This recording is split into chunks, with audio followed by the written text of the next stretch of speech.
Yo, what's going on, y'all? Today we talking about deaths that made me cry. This is my personal list. Now, first off, we gonna talk about Jiraiya. Now, I feel like every Naruto fan that has seen Naruto has at least cried one time during Jiraiya's death. I mean, if you didn't cry, bruh, are you really human? Like, do you really have a soul? I ain't gonna lie, Jiraiya was a pervert. I ain't gonna lie, bro was like S tier diddler, but at the same time, bro, like, this man had a heart of gold. Bro would be helping Naruto out. He taught him the Rasengan. Like, he was like a father figure to Naruto. So it's like we all loved Jiraiya, you know what I'm saying? And the worst part is that, like, bro, Tsunade knew full well like the risks of that mission, bro, and still sent bro out. And the worst part is that bro didn't even get the hit before he died. So I ain't gonna lie, when he died, bro, I was just in tears. I cried like a little baby, and I'm not afraid to admit that, you know what I mean? Alright, so that being said, let's rate Jiraiya on the cry meter. So Jiraiya is a solid so he's almost there. That's like a 9.5 basically. He's a childhood character, so he already has a special place in my heart. So with that being said, let's move on. Alright, so now we're gonna talk about Caesar from JoJo's. Now, if y'all don't know, JoJo's does not like their characters, bro. They kill off everybody, and when I say everybody, I'm talking about like even dogs, bro. So also, side note, like, what is their beef with dogs, bro? I've seen like 5 dogs like get killed on screen, like, not even joking, y'all. If y'all haven't watched it, it's a good show, bro. Y'all should watch it.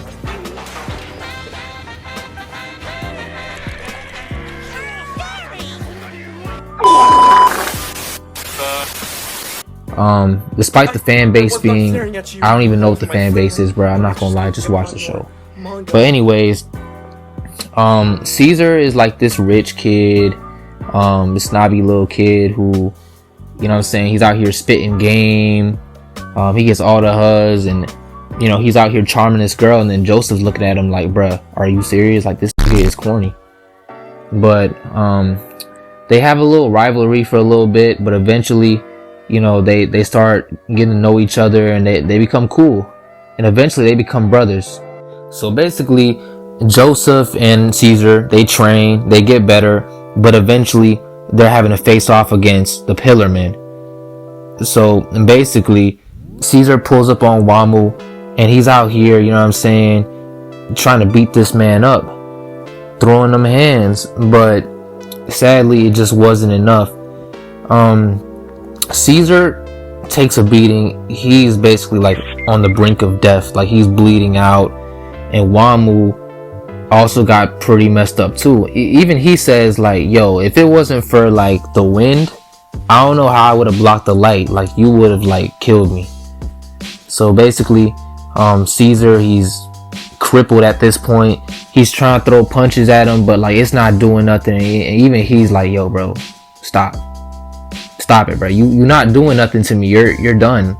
You're not gonna fight again. Like, your body condition is so bad. Like, this is it. You're not fighting, bro. So he tries throwing punches, but it does nothing.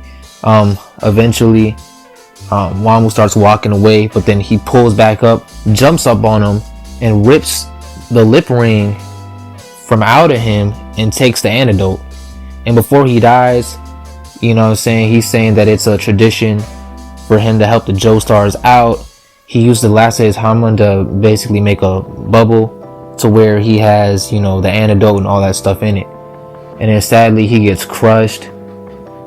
And then my heart got crushed too, because then Joseph and Lisa both pull up and they're trying to look for bro, but they can't find him. So they keep looking, they keep searching under the rock, and you feel me, they find bro. Oh god, they find blood, man, and they finally realize that bro is gone. And then he lets out a big cry, man, and it's the iconic clip where he yells Caesar. So I'll play it for y'all real quick. Completely heartbreaking, man. So with this being said, I'm not gonna lie, this have to be an 8 out of 10, bruh. It was really sad to see him go, but he's not as iconic as I say, like, you feel me, Jiraiya. But damn, it's still sad. Next on the list, we got the one and only Potato Girl, also known as Sasha from Attack on Titan, man. I can't even really like talk about this without getting emotional, so mind me if I start crying mid-sentence, but she was one of the best characters in that goddamn show. I don't care what none of y'all say, bruh. Every second of that show was just it was amazing when she showed up, bruh. She lit that hoe up, man. You know what I'm saying? Like, screw Eren, bruh, and that whole thing. I was watching this for Potato Girl, bruh. So when I found out she died, you could imagine my reaction, man. So basically, Falco and Gabby find a way onto the ship. They pull out the blick, and then they shoot her in the chest, man.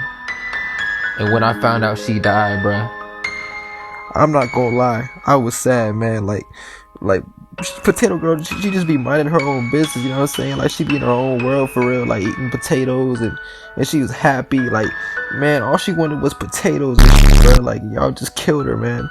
That was supposed to be my wife. Like, we were gonna like go on dates like that and like buy potatoes, and like I'd buy her potatoes and we eat potatoes. Like, you know what I'm saying? Like, you know, I'm also a potato connoisseur. Like, I mess with potatoes heavy, so it's like I felt like we had like a common ground and whatnot. And so when she died, it's like a part of me died inside as well. So, you know, thank you, Attack on Titan, for ruining my life. I'll never watch that show again, bruh. But anyways. Alright, so now on a crime meter, we are rating Sasha a quadrillion, quintillion, billion, trillion out of 10. And that's just being generous. But for real though, RIP Sasha.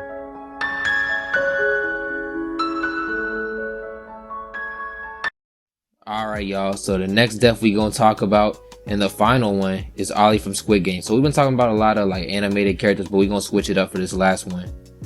Now, I'm pretty sure all of y'all have heard of Squid Game. If you haven't, bro, you living under a rock. But to speak on Ollie, he's an amazing character. He's innocent, he's loving, like he's just the embodiment of innocence, bro. And just being a chill guy. Like, if you go to the dictionary and you look up nonchalantness or chill, like, he's the first thing they talk about. Like, the dictionary itself says Ollie is one of the most chill niggas known to man, or something like that. I don't know, I don't really read the dictionary like that, but I'm pretty sure it said that. But anyways, to get back to the topic at hand, this man is just a GOAT. Like, he's best man in this whole thing. He saved the main character off rip. Like, this man is helping our main character out. We wouldn't have a Squid Game season 2 if it wasn't for Ollie out here stepping in, you know. So we gotta give Ollie his props. Like, let's be real.